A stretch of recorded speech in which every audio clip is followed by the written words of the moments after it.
Psalm 141 vers 3 bid Dawid dat die Here 'n wag voor sy mond moet sit. In Prediker 3 vers 7 word gesê dat daar 'n tyd is om te praat en 'n tyd is om stil te bly.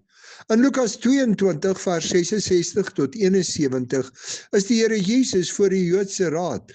Hulle vra hom of hy die Christus is en sy antwoord is dat dan antwoord hy hulle nie sal luister nie. As die Here Jesus daarna voor Herodes verskyn, hoor ons in Lukas 23 vers 9 dat Herodes baie vrae vra, maar dat Jesus hom niks antwoord nie. Jakobus 1 vers 19 waarsku ook dat ons nie te gou moet praat nie. Dit is dus duidelik dat daar tye in ons lewe kom wat ons eerder moet stil bly en niks sê nie. Dit is dikwels veiliger om eers te dink en te bid oor wat na ons kant kom, as om te vinnig te praat en vir jare daaroor spyt te wees.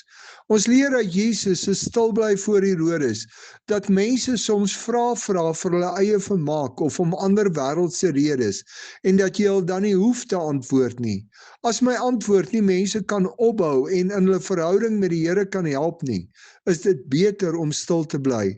Titus 3 vers 9 sê dat volgelinge van Jesus hulle nie moet besig hou met strydvrae en 'n getwis nie.